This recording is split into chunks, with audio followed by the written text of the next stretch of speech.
Hey everybody, welcome back to the show. As always, we're here with a Friday review every single Friday on the Cabral concept. I always love to bring you two brand new research studies, a book review of the week, and typically a health tech product or some type of wellness-based product review. But before we get started, I always love to be able to give you the updates from the week. So that's exactly what we're going to go over. If you haven't already heard, the Reimagining Health Summit is back.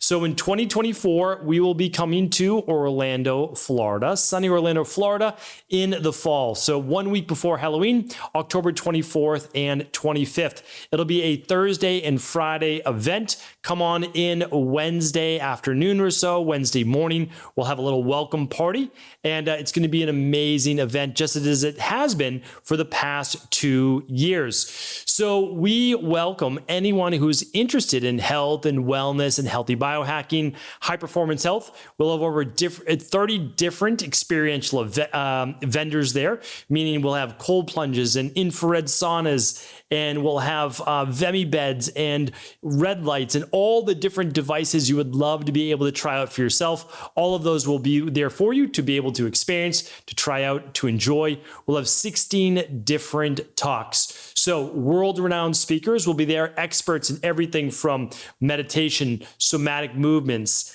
breath work. We've got AI-based talks this year. I give 2 keynote speeches and much more. So it's an amazing event. We have 500 tickets available. Last year, we had about the same. The event was completely sold out, so please do get your tickets if you are interested. Right now, they are on sale for over $200 off, and those are at rhsevent.com. Just head on over to rhsevent.com or the reimagininghealthsummit.com. Either one will take you over there. I look forward to personally meeting you at the event. It's such an amazing time, 2 full days of talks, really healthy lunches provided for you every single day, and so much more. So we'll see you this October in Orlando. Get your tickets while they're available, and also at our early bird pricing. Check it out, rhsevent.com or the reimagininghealthsummit.com. All right, podcast recap for the week. Monday's show, hopefully you didn't miss it. It was one big thing that I've learned really over the past couple of years that has made me a lot happier in my day-to-day, not having to work off of a to-do list and just keeping the main thing the main thing. If you want to have an easier day, not have to get 15, 20 things done per day, but maybe 1 or 2 that are going to move the needle the most, check out episode 2999. And then the very next day was episode 3000. I hope you didn't miss it. It was a fun show. It was no fireworks, nothing wild transpired, except I took you back basically through what I've learned over 3,000 straight days of doing a podcast.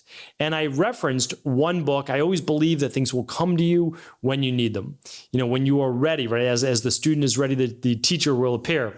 And the truth is that this one simple book I'm going to talk about here today and just read you one passage from really spoke to me. And I use that as a basis point for how I've really looked at the past 25 years or so of my career, my work, my life, my family, all of those different things. So it was a lot of fun. That was episode 3000. 3001 was a popular question I've been getting over and over, are do detox foot baths really work? So I took you through the exact science of what doesn't work and also what does. So it's an unbiased look at that. And then yesterday's show was how I doubled my HRV over the past 3 years. Did it happen overnight? No. Did I double my HRV over the past 3 years? Yes. And I didn't give you all the things that didn't work because I tried a lot, but I gave you the 4 or 5 things that work tremendously well so that you can improve your heart rate variability. And if you're unfamiliar with what that means, is your heart rate variability, simply put, is your resilience, your body's resilience. It's strength to deal with stress. So as your heart rate variability slowly improves, because you're not going to just see a spike. If you see a spike, it doesn't necessarily mean that you've improved resilience. It just might mean that your body's trying to recover from something. But if you see it increase over time, instead of go down, which typically happens with age, then you're doing something right. That's for sure. All right. So that is that. That's my updates that I want to bring you. And that kind of leads right into then our product review of the week. Let me see if I have a lab on me right here and right now to show you, because I always am doing my biological age testing. I typically do one every 3 to 4 months, usually 3 a year. So we'll say every 4 months. I don't have one on me right now, but hopefully our amazing video editor can maybe pop one over my shoulder right here. It's called our biological age test. Remember, these aren't our lab tests. So I just want to state that whenever I talk about lab testing, I say our or whatever it might be, it's the ones that we use in our practice, but we don't own any of these labs. So we believe in third-party independent testing.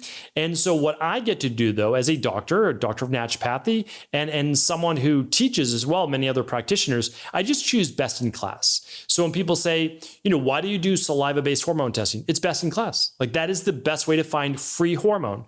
When I want to test thyroid or vitamin D, I use a finger stick. So I use capillary-based blood because blood is the best way to find out thyroid and vitamin D. If I want to find out heavy metals, I'm going to do a simple hair test, so a hair tissue mineral analysis. We call it our minerals and metals test, or an environmental test, and that's a urine-based sample. So just keep in mind, we always do best in class. That's really what we're looking at. But there's so many different biological age tests. How do you know which one is the right one? Well, I wanted to share with you just a little bit of research on this. This one was, I'll link it up for you today. So instead of going to a million links today, I can link up RHS, I can link up all the other ones, the biological age test, all of them at stephencabral.com/3003. So 3003. stephencabral.com/3003. All right. So quick summary right here. Over the past 20 years, so I've been using first telomere testing. That was around 2012, and it was terrible. Honestly, I'll be honest with you, it was really bad. 2012, 2014 maybe at the latest. And it had a plus minus ratio or plus minus inaccuracy of 9 years. So pretty bad, right? Like not really usable, but it was, hey, in the beginning, anything worth doing is sometimes worth doing poorly. And then these companies got better and better and better. And so there's a few different ways to measure. I've really measured them all. I've measured blood work, which is using cardiovascular health. I've used immune cell-based health, and I've looked at a few of these. So let me share with you right now. So biological age has been estimated using a variety of biomarkers: telomere length, DNA methylation, proteomics, metabolomics, glycomics, wearable sensor data, and blood-based clinical biomarkers. So like I said, I've actually done a podcast on metabolomics, glycomics, which is basically just looking at, okay, let's look at mitochondria, let's look at mitochondrial-based health, let's look at overall metabolism, let's look at blood sugar levels, etc. But some really interesting research, and this is what I also agree with as well, because again, I'm looking at the overall research, is that the best way to look at your biological age is really through DNA-based epigenetic-based clocks. So when we're looking at these, we're essentially looking at your DNA and saying, how fresh, how young does this DNA look? Is it not correctly raveled, as they say? Is it not able to be replicated as well? Because what happens is over time, our DNA, every time a new cell is created, it has to make a print of itself, a Xerox, a copy of itself. And if it's not copied perfectly, that's when things start to break down. And it starts to break down, of course, from our environment. You might say it's age, but not necessarily. Because here's the thing. People age at different rates, which is the beauty of these biological age tests. So you can be somewhere around 46 years old or so, like myself, and have a biological age. Well, I used to have a biological age well into my later 50s, and when my body was not healthy, it wasn't. That was the truth. Now, who knows the exact accuracy of that many years ago, but I wasn't as healthy. Like, that's the truth. Now, as I get older and I'm focused more on these things, I feel healthier, and my biological age is showing that out, because I've run it now 4 times over the last year, and I've gotten biological age is anywhere from the low 30s to mid 30s. And my rate of aging, instead of it being a 1-to-1, which a 1 for rate of aging is basically your chronological age, which is the number of birthdays that you've had, matches your biological age, which is how old you are internally. So now you could be 46, and chronologically, that never changes. It just goes up at 1 every year. And your biological age could be 46, or it could go lower, and that's because your rate of aging has slowed. So my rate of aging right now is anywhere from a 0.69 to a 0.71. I had one that was a 0.67, which was the lowest that I've had. But when I take my averages, it's between 0.69 to 0.71. So I like to be accurate and fair. But that's on the DNA based ones. Now, I run blood work. So I run my blood work every 6 months. And when I run my blood work, they give me a biological age as well. And that one was 32 years old. So that was younger than my 36 years old, 37 years old or so, which is great. But that's more based on cardiovascular health. So I'm very happy, of course, to have a low CRP and low inflammatory markers and heart-based issues. I'm very happy about that, of course, but I don't look at that as true biological age. I look at that as the biological age of one system of my body, which would maybe be my cardiovascular, okay? So I want to share that with you. We recommend a biological age test that looks at your risk for Alzheimer's disease. It looks at, because again, then you can do something about it, right? It looks at your MTHFR gene, so to see if you have issues with inflammation, like I do. And then also it looks at your biological age and your rate of aging, and then also how well are you compared to others, men or other women. And so it'll show you all those comparables. So it's an excellent test. I'm a huge fan of it. I'm going to link it up here at stephencabral.com/3003. And what I would say is this: since now they're coming up with wearable devices that are giving you biological age based on your biomarkers, what you want to do is you want to look at one test and try to improve that one test over each quarter or every 6 months to a year. That's the truth. It's like I can't compare my blood work to my DNA methylation based tests to maybe my wearable based devices. Don't do that. Like it's not accurate. You always want to do a 1-for-1. Even when I was back in personal training, I said, it's great that you did hydrostatic body fat percentage, breath test, whatever, but we're just going to use the body fat calipers because it's what we have and it's the most accurate besides like hydrostatic weight, if you can properly breathe all the air out of your lungs and everything. So that's the thing. Use one modality, continue on with that one, see how you do, and try to improve it over time.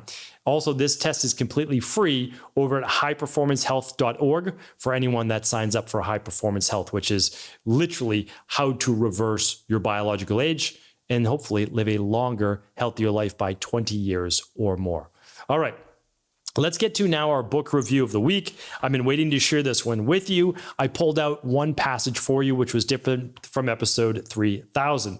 So this book is called Chop Wood and Carry Water by Joshua Medcalf. So I'm going to hold up the book right here so you can check it out, obviously on Amazon. We'll link it up for you. I just purchased another one of his books that was in a similar vein to this one, and I'll give you the link. I haven't read it yet, so I can't really review it. I'm not sure that I will review it. I read 2 to 3 books every single week. So the next one was called Pound the Stone. And I'm going to check it out. So hopefully it's worthwhile. This book was simple, easy to read. It's only 116 pages, small book. But I want to give you a gist for it. Instead of doing a summary and outline, it's a small book. I want to give you a feel for how it's written. Maybe it'll speak to you in the same way it spoke to me. Because if you haven't already kind of got the gist of it from the cover, Chop Wood and Carry Water, it's that, we set big goals for ourselves in life. Sometimes we do, sometimes we don't. We see our potential. We want to do all of these things, but life often just gets in the way. And the thing is, oftentimes we're super motivated when we're visualizing our goal, we're thinking about our goals, we're journaling, all of those items, but then we have to start to do the work, and the work is mundane. The work can sometimes be boring. And as we're looking at our growth, it seems almost non-significant. But what happens is, by every day doing the boring, doing the mundane, chopping wood and carrying water, chopping wood for the fire, and to cook with, right? And water, obviously, to drink, to consume, and to give forth more life for us. What do we get from it? Well, we get growth. We get all of those things that we need to just continue to put in the work on a daily basis, even when it's not exciting, even when it is mundane. And over time, that work compounds and we actually move much faster towards our goals. But the whole point, though, is to enjoy the process, enjoy the chopping of wood, enjoy the carrying of water. I want to share just a passage with you right now. So John is the student looking to become a samurai archer, and Akira is his sensei, the one teaching him. And it's over a period of 10 years. Short book, but over a period of 10 years. All right. So Akira comes up besides John, and John's been training now for a number of years. And he asked John, even though John's quite good, he said, John, how's everything been going today? And John said, terrible. I couldn't focus. I got distracted by my new shooting, and my groupings weren't as tight as they needed to be. I felt like a failure. Akira smiled and shrugged.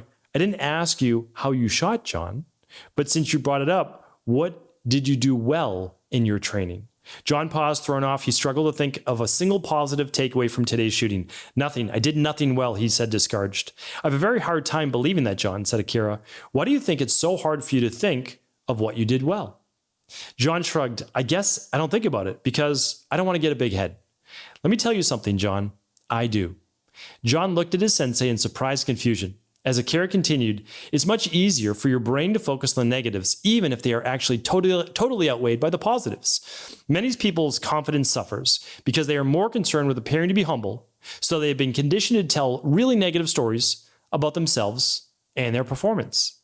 Now, there are people who will always have reverse challenge and can't see their flaws, but far and away, the bigger issue is people who lack confidence and who are highly critical of themselves. But let's be clear, negativity and a nothing I do is good enough attitude is not humility.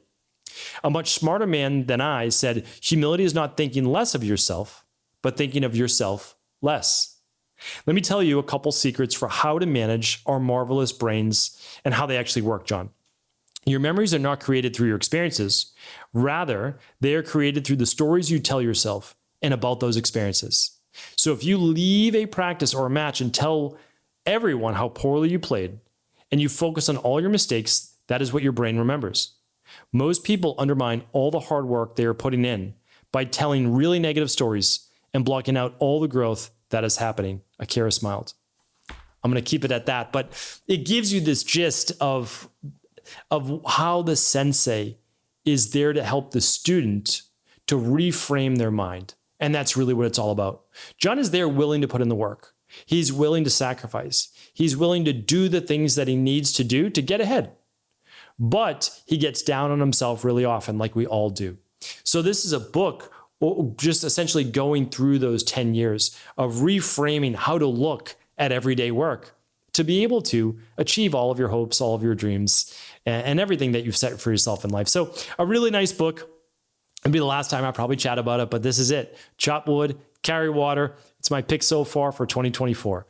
All right, let's go over our 2 research studies and we will call it a podcast for the day. Of course, we'll be back with our Cabral house calls tomorrow. But before we do, the first one is this. We get a feel-good one to end with today. The first one, though, is childhood dieting has a lifelong impact, meaning the foods that children select to eat or their parents give them, believe it or not, stays with them for life. Let's look at that. So eating too much fat and sugar when young can change the gut microbiome throughout life, even if a more healthful eating habit is adopted later in life. A study of mice fed the equivalent of a Western diet high in fat and sugar found that in early life, Western diet had long-lasting negative effects on the balance of the gut bacteria. Even when mice were fed a more healthful diet as they aged, and even when the mice on a high-fat diet exercised. This was published in the Journal of Experimental Biology out of the University of California, Riverside. So I look at this and the first thing I think is like, well, that's not very uplifting. This is a bit of, disparaging news. But the truth is I believe that one of the reasons we saw this in studies because they never rebalanced the gut microbiome. So although they fed it healthier foods, most likely there was yeast overgrowth. Most likely there was bacterial overgrowth, and most likely there was gut permeability or increased intestinal permeability or leaky gut. So one of the things that we do in our practice is we simply assess that. So for children and adults, we run the big 3 labs, which are the food sensitivity test, the Candida metabolic and vitamins test, and the bacterium parasite stool test. And if people only want to run one, well, I recommend running the starter kit, which comes with the Candida metabolic and vitamins test to actually look at yeast overgrowth and some bacterial overgrowth. And then the thing is, if there is that, we use the CBO protocol to begin to reduce the population of bacteria and yeast that's overgrown in the gut. And then we can repopulate with the good bacteria. We've seen that work. We've worked with well over, I don't even know how many, but like somewhere around 100,000 gut health-based wellness clients. So we know that this isn't, just hearsay. It actually works. So yes, I do think that these things do change the gut microbiome, but I do believe it can be improved. I feel like I'm living proof of one of those individuals, at least having taken over 3,000 capsules of amoxicillin by the time I was 17 years old. for sure. So if that doesn't wreck a gut microbiome, nothing will. All right, one more study. I said I'd end with a feel-good one here today. So grandparents who babysit live longer. This is a really nice one. So grandparents who babysat their grandchildren had a 37%. So that's why I brought this to you. It's not a small percentage in improvement. 37% lower risk of death during the 19-year study compared with grandparents who didn't babysit or adults of the same age who didn't have grandchildren. And what does it really mean? Well, it means grandparents who stay more active and have more purpose have a greater reason for living. And I think that the spiritual and the emotional side and the stress-based side have so much more to do with longevity than we give it credence. So with this research, and I'll link all the research up today at 3003, but it was done out of the University of Basel, Switzerland, University of Western Australia, and Max Planck Institute for Development in Berlin, Germany, and was published in the Evolution and Human Behavior Journal. So definitely check that out. If you're a grandparent, stay active. Keep watching those grandkids. It's great for your children, I guess, as well, giving them a little bit of free time, which is always nice. They probably didn't appreciate it when they were little, but they certainly appreciate it now. And I will link up, like I said, the Reimagining Health Summit, biological age test, and so much more at stephencabral.com/3003. Thank you so much for another amazing week here on the Cabral Concept. I appreciate your support. Of course, share the show with anyone you believe it could serve, and I'll be back tomorrow with a brand new Cabral House Call. All right, take care, everybody. Thanks so much for tuning into today's show. Before you go, don't forget to hit that subscribe button. I want to make sure that you're getting our daily content, not missing out on anything functional medicine, wellness, weight gain, weight loss, anti-aging, living longer, stronger, and all of the most cutting-edge research. And if there's any topics you want to hear, feel free to leave them in the comments below. Take care.